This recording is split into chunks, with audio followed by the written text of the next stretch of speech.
In this book, in Beautiful Writers, the agent comes around the middle of the book where I get an agent, maybe a little earlier, maybe the first third, at the end of the first third, the agent comes in. But then the agent couldn't sell it. So I'm working on the book. I sent the whole book to the agent. You're supposed to send a query.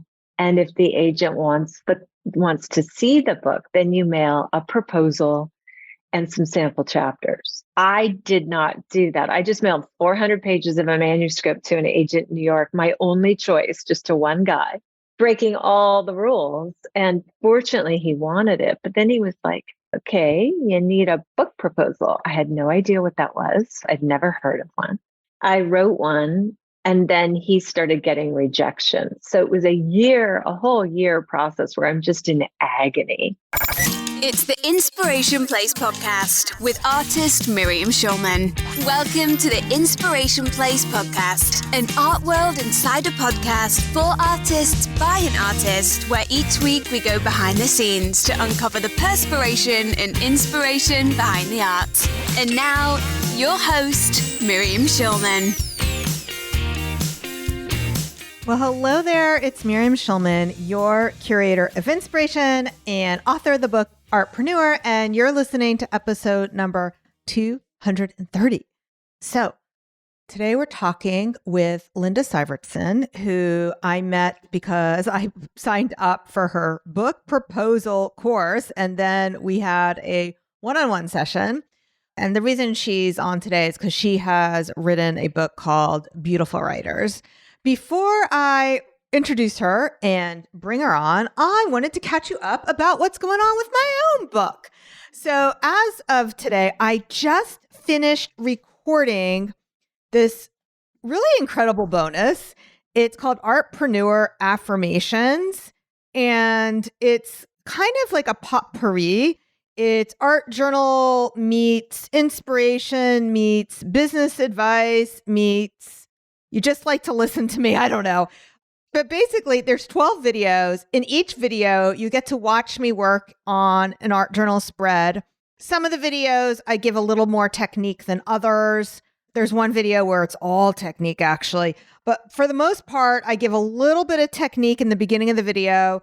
And then either I read from or talk about what's happening in each chapter. And I can't say never. The only chapter I read completely is the last chapter, which I think was a pretty ninja move on my part. Most of the chapters, I'm either reading just the beginning and giving you tidbits from it, or just paraphrasing it. So it's kind of like a companion to the book. And it's a great way for you to get some tips and inspiration before the book even arrives. And for those of you who are art journal junkies, oh my gosh, you have to see some of these art journal spreads that I came up with. I just did some things I had never done before with washi tape and using an X-Acto blade and cutting letters and cutting things around, and it wasn't even that hard. So I would love to show you those techniques. The only way, though, you can get your hands on this Artpreneur Affirmations course, and the reason why I called it Artpreneur Affirmations is every single art journal spread is I took a chapter title from the book Artpreneur, and every chapter title is also an affirmation. So the only way to get your hands on it is to pre-order the book. You knew I was going to say that, right? Luckily, the book is not in hardcover. It is a paperback book, which makes it super affordable. That means it's less than $20. And you can get that art journal course, which actually, as of this published date, November 1st is, I know, the day that you are listening to this, the course is ready. So as soon as you get the book, you will also, or pre-order the book, I should say, you will also get access to the course. So go to artpreneurbook.com, or you can order the book from wherever you want, Barnes & Noble, Amazon, indie bookstore. Heck, you can even do it in an in-person shop and just hang on to your receipt. When you get to the site, you just put in your name, your email. You grab the order number off of your seat or off of Amazon or off of Barnes & Noble. We don't discriminate. Wherever you get it, put in that order number, and then you'll have access to the class. And there's also some other bonuses too. I'm just don't feel like talking about them right now. All right.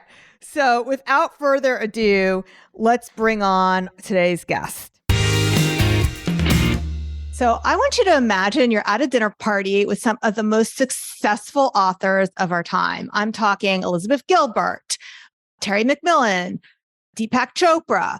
So this book mama, our guest today, is your dinner party host for all of these luminaries.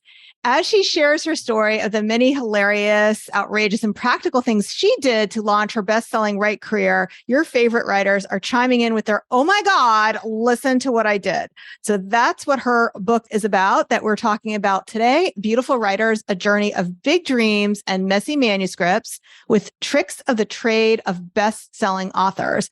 Unlike any writing book you've ever read, it's part coming of career memoir, sparing none of the magic or mayhem, and part instructional roadmap to having the career you've always wanted. Having co-authored or ghostwritten New York Times bestsellers, worked as a magazine editor and midwife, 6- and 7-figure book deals by her Carmel at the Sea and virtual writing retreats, she's that rare expert who's seen the industry from all sides. Countless book babies have been birthed via your big, beautiful book plan, of which I was a student, by the way. When she's not fostering literary love matches on her Beautiful Writers podcast or putting pen to paper, she can be found on the back of a horse or running with her dogs. Coming to you from Scottsdale, Arizona, please welcome to the Inspiration Place, Linda Sivertsen. Well, hey there, Linda. Welcome to the show. That was really, really fun. Thank you so much. I love hearing you talk about me. Yeah, most of my guests do. And then it's also a good way to keep them from having to feel they have to work things into our conversation. It's like I take care of it from the very beginning. So smart. Okay, so I've got Linda's book right here, which I am finding it it's like a romance novel, actually. Oh, okay, that's amazing. A romance with writing? Yeah, I'm skipping all, it's like, I mean, maybe you pitched it as like with all the famous people. I'm skipping over all the famous people. It's like, I'll get back to those people later. Oh, bless you. I just really into your whole story. It's so fun. Oh, thank you. I said to my mentor early on when I started this book, I said, I want my pieces to be so self-deprecating and page-turning and crazy that people won't need to read the celebrity stuff. And I think she kind of questioned whether that would be possible. And thank you. Thank you for saying that. Occasionally, I glance up and I'll see something oh, okay, that's what Danielle Laporte had to say. Good for her. Yeah. But I'm really into what you have to say. So it's been super fun. I mean, this is what I think most people will relate more to what your story is and the writing in the middle of the night and balancing that with having a young child and competing with leaf blowers when you're trying to do something creative. Yeah. Oh, bless you. Thank you so much. That's really fun to hear. Okay. Yeah. And one thing I definitely agreed with right from the beginning is you talk about how writing is like giving birth to an elephant. Is that what you said? Or I don't remember saying that, but that's certainly how it feels. I think what I said was that it's like being a 30,000-pound baby 10 years in gestation. Yeah. Okay. So, no biggie. Being pregnant with an elephant. Yeah. Then giving birth to an elephant. And now that I'm going to go into the launching the book, that's where I'm at with my book writing journey. We're entering the launch phase. And I feel like a new mother to a baby elephant. It's like, what the heck has just happened? I know. It's no joke. Congratulations for getting so far. That's amazing. Thank you. So for my listeners who don't know, or for Linda, who may be scratching her head and trying to remember, it's been a while because it takes a long time. So I wanted to write a book, and oh my gosh, was it really 2020? It was the end of 2020. Now I remember I was it was August.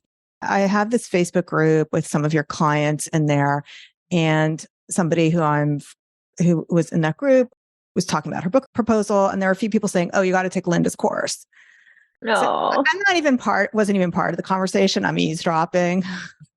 Oh, wow. Over, I buy the course, and then I sign up for the extra session. Consult.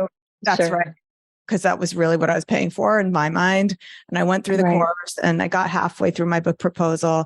And then I met with you and you were like, okay, this memoir stuff is great, but if you really want to sell it, you got to put how-to in it. Yeah. Sorry. Did I make your job harder? No, but I kind of snuck my memoir stuff in there too. Of course. I wanted you to. I know. It's like, here we go, chapter 2. And where are you now? The book comes out January 31st. Oh my gosh. But That's so soon. how long that takes though? Because it's like 2020. We're talking 2023. That's why it was like being pregnant and giving birth to an elephant. Because I think elephants do have like a very long gestation. They do. They do. But honestly, your gestation was pretty quick compared to most. I mean, I was working on Beautiful Writers on and off for 15 years. Certain stories were that long in the making. Wow. Yeah. So you did good, girl. You did good. I mean, I think part of my blessing was that I didn't know how hard it's supposed to be to get an agent, get a deal. I thought, oh, everybody does that. Oh, wow. So your mindset was fantastic. Right. But we're here to talk about you, not me. Okay. How long have you been writing this again? Tell me, could you repeat that? Well, just certain stories. I was working on a memoir, a divorce memoir, as soon as my husband of 19 years bailed, and that was 2007. And I wasn't originally writing it as a memoir. I was writing it just as notes to self to stay from going cuckoo birds. And then after a while, I really saw the value in what I was going through for other people also in the midst of, and I thought I would turn it into a memoir. So I worked on it for years. And memoirs are no joke. You know, they just take a lot of craft and care. And I had a son I was raising, a single mom, and I had a very, very busy ghostwriting business and a very busy retreat business helping other people birth their books. I was also still working as a magazine editor. So the memoir just got done in the nooks and crannies of the day, of which we all know aren't many. So it took a really long time. And then it morphed years later into this book, which is part memoir, part writing book. And so if you count that, which I think we have to, because so many of the stories originated then, we're looking at 15 years. Wow. Long time to be carrying something around. Yeah. Do you have it? Postpartum? Yeah. Somebody, like postpartum is probably a better word for it. Yeah. So many people have asked me that. That's why I answered it quickly. Yes and no. Originally I did. So I delivered it a long time ago. I delivered it maybe a year and a half ago. And then we went into a very long period of me going, wait a minute, I got another edit. I mean, I just always had so many edits. I'm such an editor by trade. So there were a lot of periods where I was just like, wow, I'm not ready. I'm not ready to give her up. Now I'm just so happy she's out in the world. I notice I have a lot more energy, a lot more. I super look fun. At my book, and there's certain passages that I kind of cringe at. I shouldn't say that it's been released yet. My editor, publisher, hopefully isn't listening. But I just have to say to myself, my next book will be better. It's like I just feel like I learned so much about writing. Do you feel that every time you write a book, whether it's for yourself or ghostwriting? You do. You change so much, which is one of the reasons why memoir is so hard, because by the time you finish the memoir, the writing at the end is way better than the writing at the beginning. And so everybody wants to go back. Yeah. But I also have a personal thing that I don't release a book unless I love it.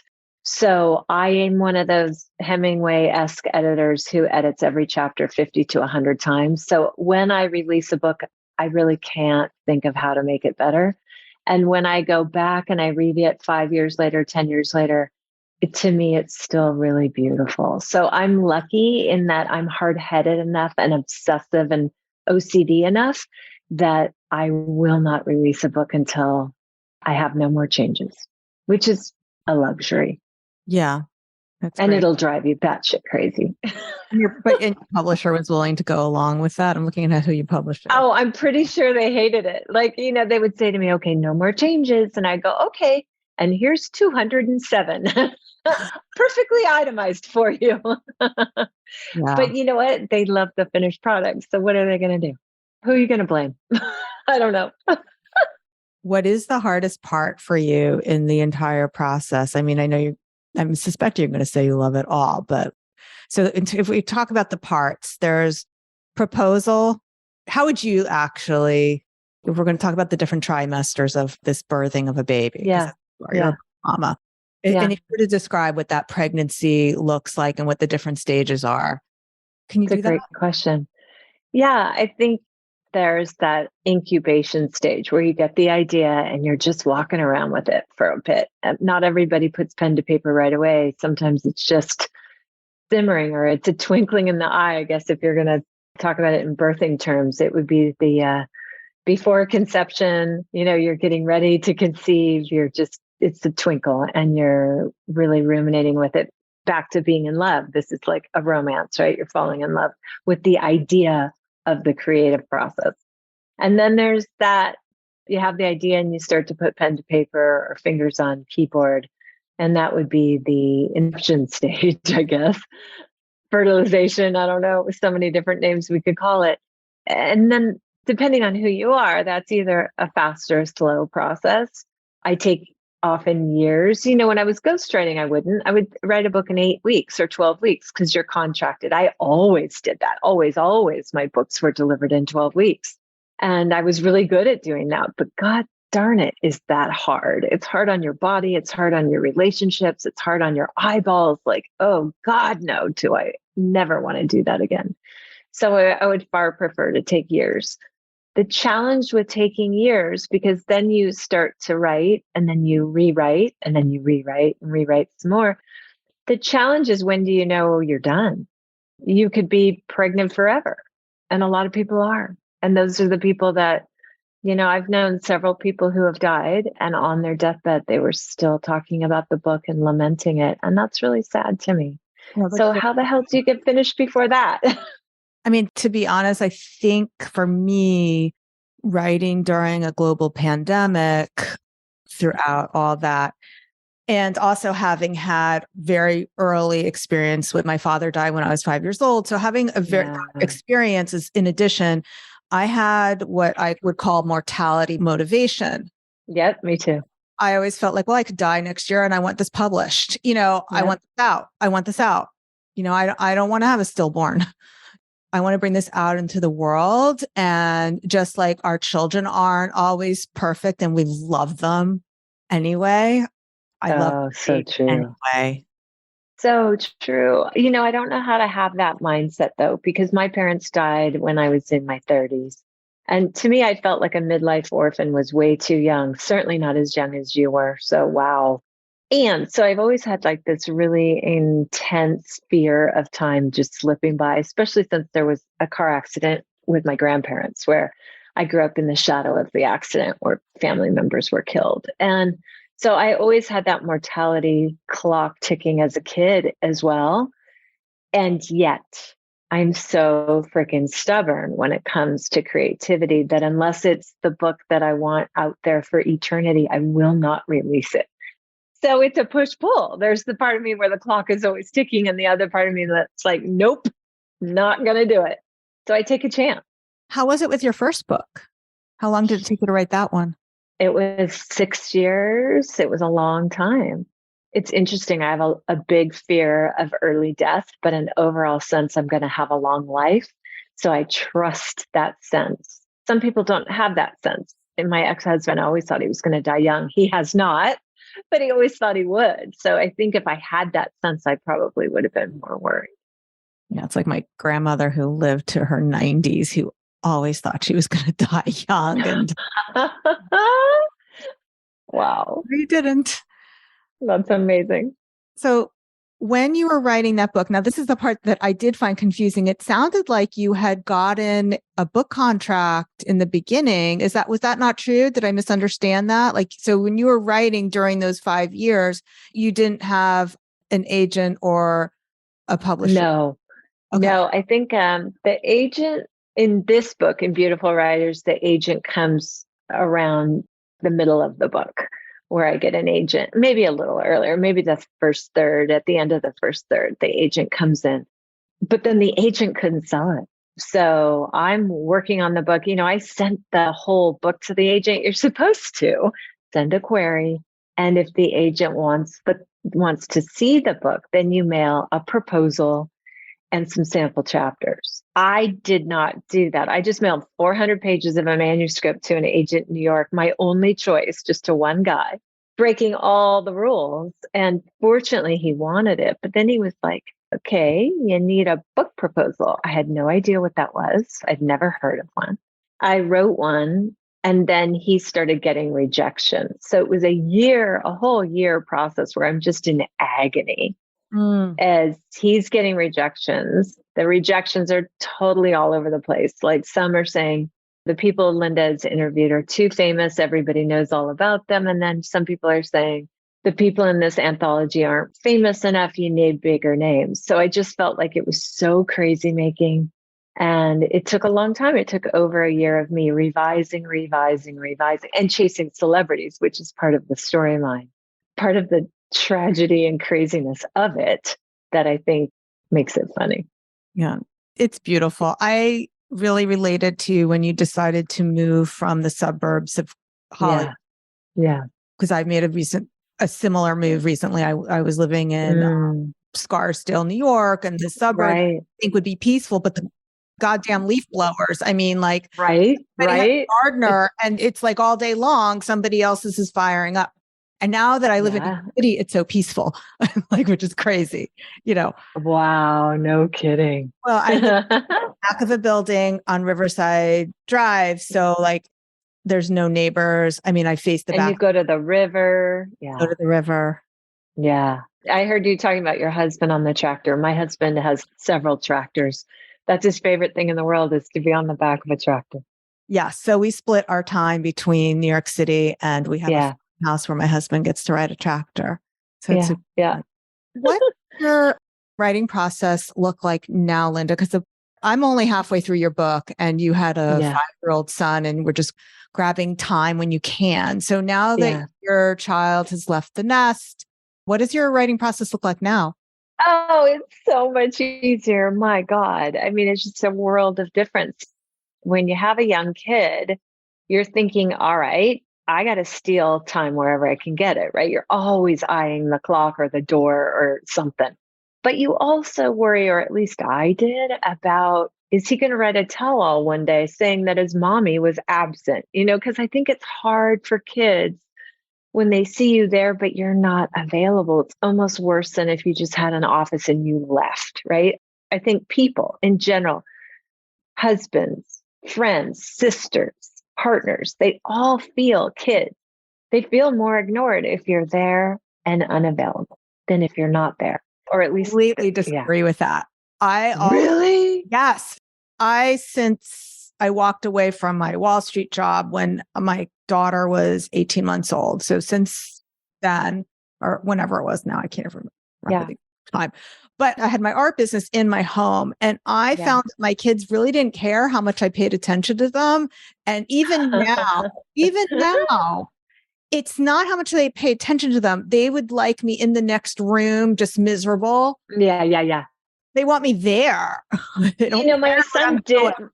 That's interesting. I'm going to reframe it, because my son does tell me he has very fond memories of going to bed at night in his bedroom that was across the hall from my office, and he would see my office light on, and he would go to sleep very comforted by, okay, mommy's home and mommy's working and mommy's safe and it's peaceful and I can go to sleep happy. What I'm more talking about is the middle of the day, where he wants me to watch something on TV with he and his dad. And, when you're a writer, I don't know how, I'm not an artist as far as painting and drawing like you are. I don't know, can you have a conversation when you're painting?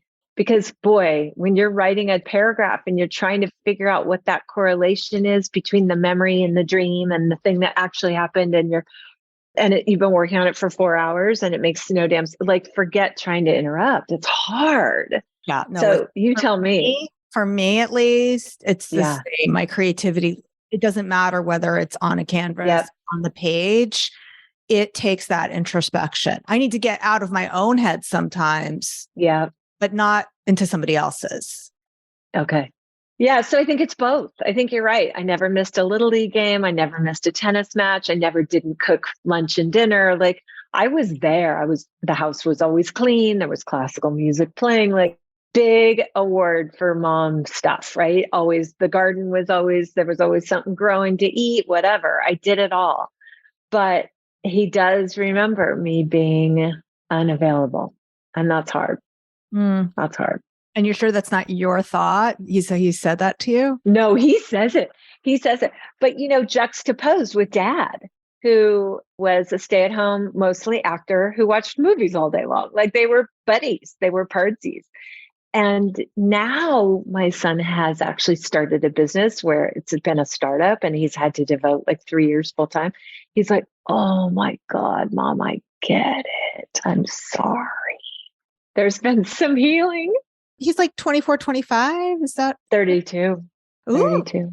Okay. Yeah. Wow. But there was wounding. There was wounding in the divorce where, probably none of us could give him enough. Right. So, and he's the first, I'm not saying anything out of turn. He's the first to talk about it. So it's all good. We're all flawed. We're all just trying to do our best. But I am a dogged, relentless overwriter. So, maybe I could have released my stuff a lot faster. I just was too perfectionistic. But let's circle back. I'm not sure you answered the question what your writing process looks like now. Oh, sorry. Oh, it's so nice. It's so nice. It's like with this book, I had the deadline. So before I got the deadline, I really delved. It was COVID. My retreat business was shut down because I couldn't travel. I hadn't yet developed the virtual retreats. And I was so surprised by how much I loved them. But I didn't have them for about a year. So I just wrote. It was kind of heaven. I just wrote like all day, every day. And I would say 50 hours a week. Got my samples together, got my book proposal together, shopped to agents, did that whole interview process, chose the agent. Then once we had a book deal, then it was more like farmers or bankers' hours. I would wake up. My husband knew I wasn't going to go for a hike in the morning. I wasn't going to walk the dogs in the morning, just straight to the office. And I just wrote until lunch, had lunch with him, wrote again until dinner, had dinner with him, wrote again in the evenings till bedtime. I mean, just kind of like all the time. But it felt sane, if that makes sense. It doesn't sound sane, but it felt like it was. I was still touching base with everybody a couple times a day. Do you feel like very revved up? Do you have trouble sleeping? Like you wake up in the night thinking about your book? No, I'm a good sleeper that way, but I'm not a long sleeper. So I've always written, when my child was young, I wrote at 3 a.m, set my alarm for 3 a.m, always wrote from like 3 to 6:30, then got him ready for school, went and did the mom thing. But that was my thing. If I could get that morning time, I felt like I was having an affair. I was taking care of me. Everything else was beautiful. Nowadays, wait, I forgot your question. Sorry. What was the gist?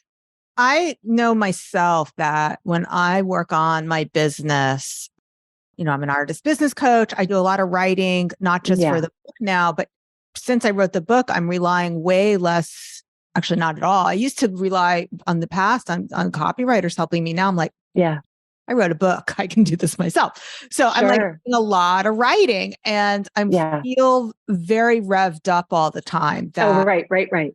I'll get ideas in the night and I'm always in my head thinking about my creativity, whatever that creativity right now. Yeah. The book is more or less to bed, like, because I'm going to get the second pass soon, but all my writing that I'm doing from my business and the videos I create and my art and all of it, I'm very revved up. So I'll wake up wide awake in the middle of the night. I'm just I do not. You do as well. I wake up early. So I'll wake up at 4:30 or 5. ready to go always. Like I have so many ideas.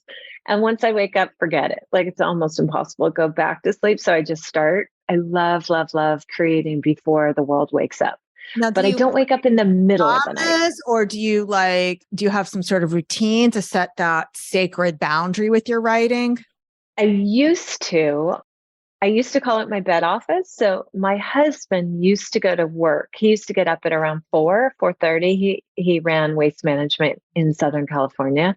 And so the drivers, those guys are up and driving at 4 a.m. So he was always, he'd clear 400 emails by like 4:30 in the morning. And that was heaven because I could sit in my bed office, he'd be gone and just delve. And the dogs don't want to go out at 4 in the morning or 4:30. So the dogs would be asleep and I could write straight through uninterrupted until because my kid was in college.